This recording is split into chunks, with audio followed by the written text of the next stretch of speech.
Hi friends, many people in India have blindly promoted a very famous finance rule called 50-30-20.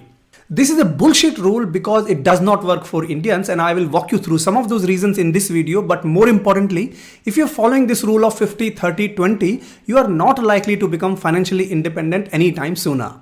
So this rule was given by a US senator called Elizabeth Warren back in 2005 in her book called All Your Worth. As per this rule, 50% of your after-tax income should be spent on your needs such as roti, kapda, makan and insurance. And 30% of your after-tax income can be spent on your wants such as gadgets, holidays, hobbies, etc. And the remaining 20% of your after-tax income should be saved and invested in stuff like mutual funds, stocks, property, etc. Now, Elizabeth came up with reason for people living in US because of certain reasons that are not going to play out for Indians, and let me give you one of those reasons. So in America, education from kindergarten to 12th standard is absolutely free. In fact, 1.3 trillion US dollars is spent by state government and local government to fund this education. 87% of American kids go to public schools, state schools. So parents in US spend zero money on their kids' education from 0 to 12. And therefore, Americans can very well afford to spend 30% of their money on their wants such as hobbies, vacation, etc. On the other hand, we Indians do not send our kids to government schools. Not because we don't want to, because Indian government spends close to 1/10 of the money that the US spends on education. While the population of India is 4 times more than the US population. So naturally, the standard of education for our kids is not what people get in US. And therefore, we are forced to send our kids to private schools. And nowadays, to send your kids to a private school in India, you need to minimum spend 10,000 to 20,000 rupees per month per kid. So if you have 2 kids, then 20,000 to 40,000 per month for kids education. And if I forecast this number for 12 years of horizon, you are going to end up spending 28 lakhs to 56 lakh rupees on just your kids' education from 1 to 12th standard. Therefore, spending 30% of our money on our wants does not make any sense in Indian context. Let's forget about Americans for a minute and let me take you to China. So Chinese people are really good in managing their money, and their secret rule that they use is 10:1. Very famous rule in China. What this rule simply means is that if you're earning 100 rupees, then you can afford to spend 10 rupees from your pocket. Now, this is practically possible in India for people who are ultra wealthy. People who are earning 10 lakh rupees per month, they can afford to spend 1 lakh rupees because living on 10% of your income is only possible if you have extremely high income. Here in India, most people earn somewhere around between 50,000 rupees per month to 1 lakh rupees per month. So how do we manage this tiny salary or the income, but we still be financially healthy? This is what I'm going to talk about. So to manage our tiny income, we need to learn 4 very important financial concepts. Number 1, Japanese secret of money management called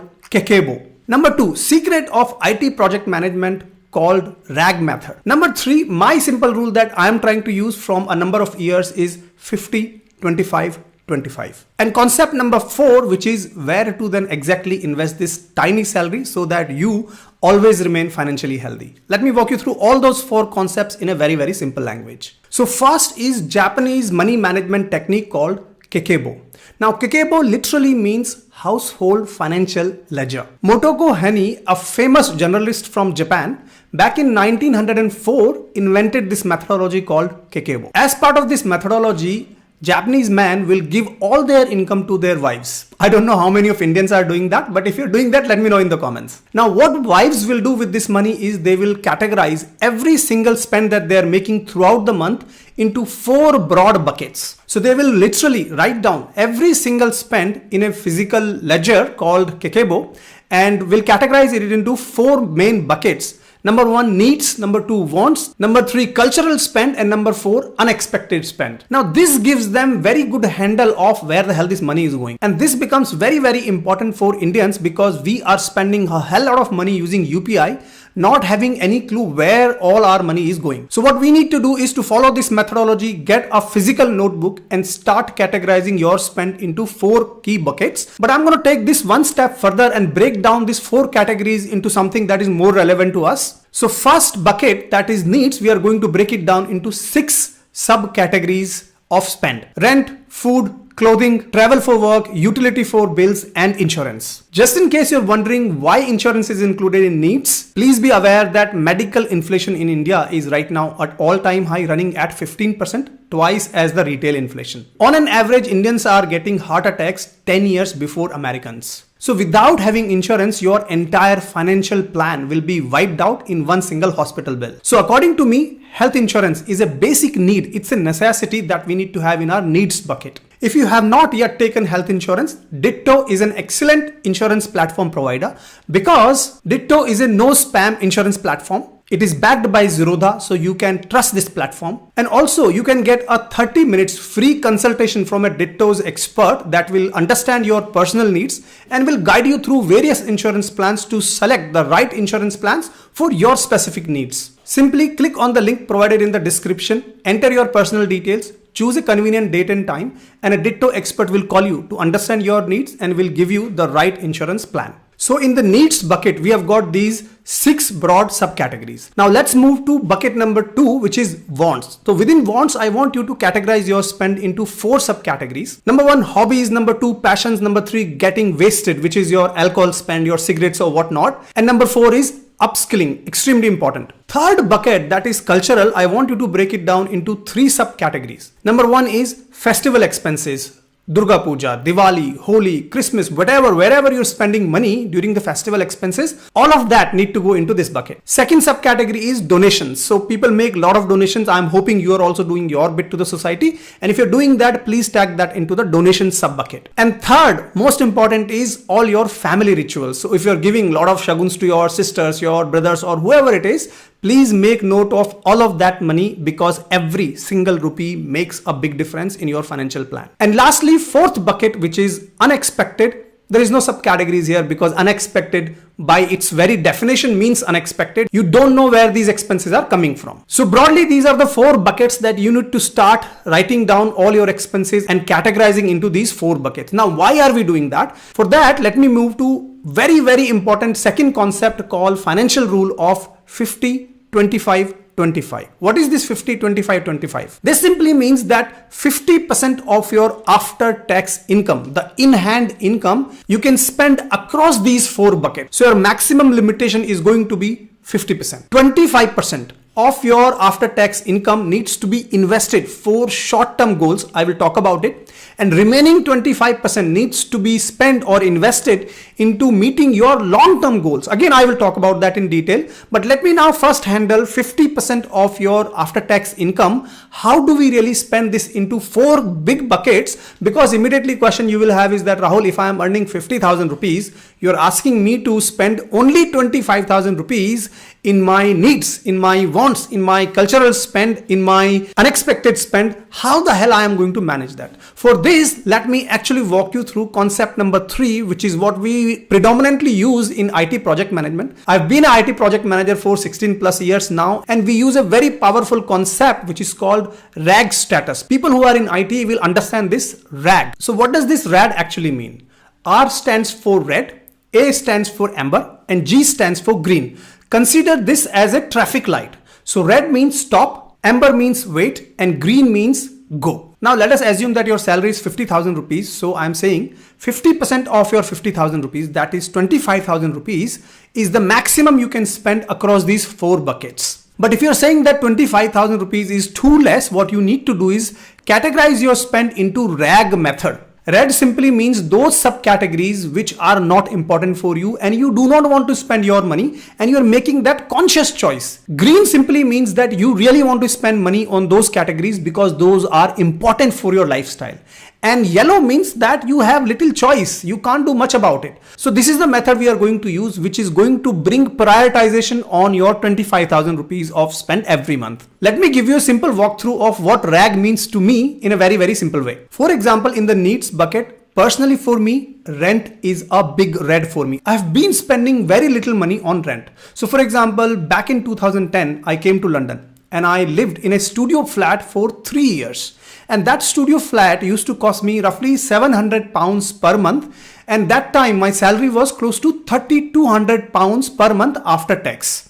So I was living on rent that is less than 20% of my take-home salary. Many people at that time who were with me were living in 2 BHK house that was costing them around 1500 to 1600 rupees per month. Basically 50% of their salaries were going into the rent. Maybe it was important for them to live in a 2 BHK house at that time. For me, it was not that important. Another red for me is clothing. I hardly spend any money on clothes. Right now, for example, I'm wearing this t-shirt which is only 500 rupees.